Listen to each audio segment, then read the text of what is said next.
ang ikaapat na Mizukage, si Yagura. Ginamit niya ang takot upang pamunuan ng bayan na ito noon. Ako ang apo ni Yagura. Nananalitay sa akin ang dugo ng isang mamamaslang. Hindi ako katulad niya. Hindi ako magiging isa sa 7 ninja swordsmen na mamumuno sa bayan. Masaya na ako sa pagiging alalay lang ni Master Chojuro. Yun ang akala ko. Hanggang sa nakilala ko siya. Si Uzumaki Boruto.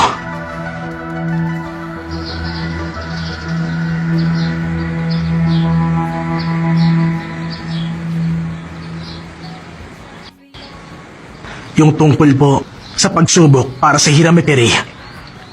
Desidido na po akong kunin yun. Desidido na po akong kunin yun. Nagpasya ka na ba? Mabuti naman kung ganon. Bago kayo pinanganak, nagkaroon ng isang matinding digmaan na tinawag na Fourth Great Ninja War. Pagkatapos ng digmaan na yon, mahigit isa sa bawat 5 ninja ng alyansa ng mga ninja ang namatay. Dahil sa naganap na yon, malaking respeto ko sa inyo at sa iba pang tumulong upang tapusin yon. Nagawa lang namin yon dahil sa sakripisyo ng di mabilang na mahuhusay na ninja. At lahat sila ay nagtiwala sa isang magandang hinaharap para sa lahat. Isang kinabukasan kung saan ang lahat ng bayan ay mahalaga. At yun ang dahilan, kaya ang Hirame Karei ay dapat na mapunta sa isang ninja na mapaninindigan ito. Tiyak na yun din ang gugustuhin ng mga yumao.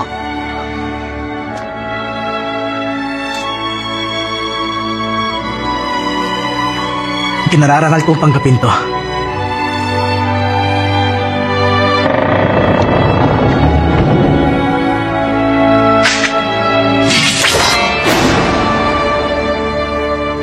Kambal na espada, Hirame Karei.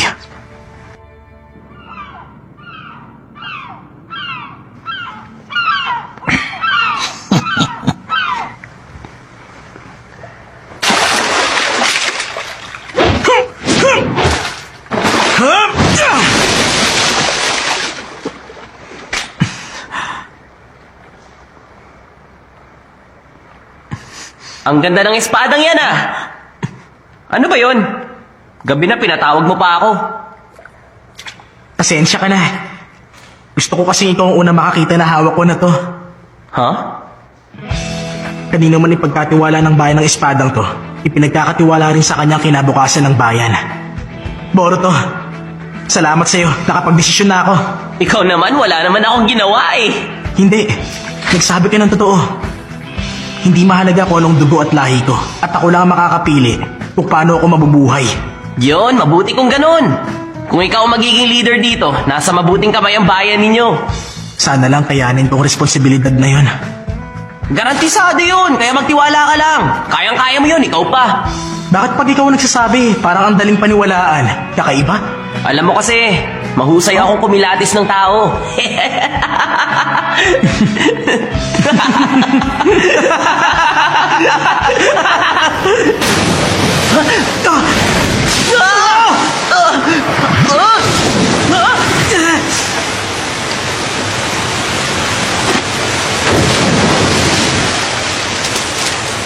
Nagkita tayong muli, Kagura.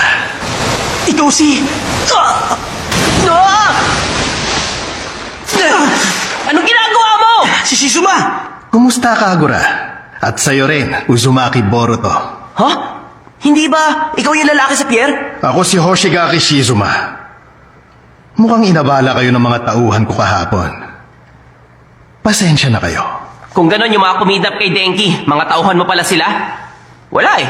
Tinalo namin sila sa sarili nilang laro. Alam nyo, medyo mainit ngayon ang mga bata. Dahil sa bagong pinatupad na pulisiya na sa totoo lang ay wala namang saysay. O ngayon, anong gusto nyo mangyari? Pagpasok mo pala para may binabala ka na eh. Sandali, Shizuma! Ha? Hindi ba dapat nagpepenitensya ka pa dahil sa mga nagawa mo sa huli niyong misyon? Kaya bakit? Ang pagpipinitensya kasi, dapat ginusto yun ng iyong sarili. Oo nga, tama ka! Yan din ang paniniwala ko!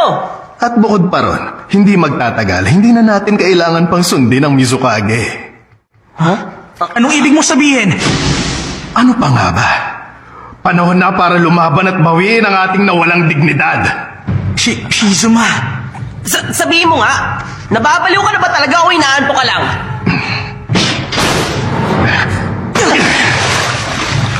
Mulat ang mga mata ko at matinuri ng pag-iisip ko. Kagura, ikaw na ang may-ari ng kambal na espada. Kaya ito na ang tamang panahon.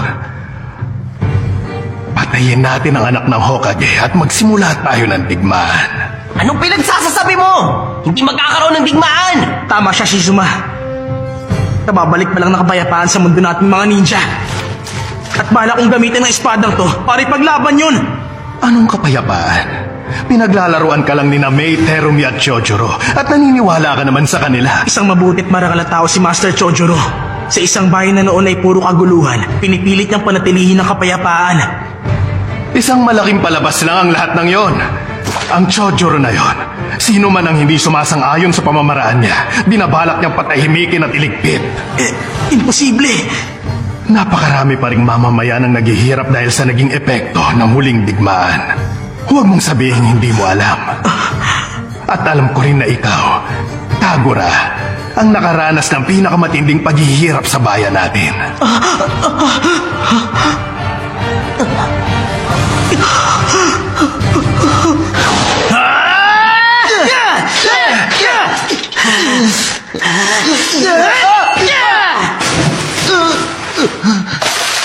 Tama na!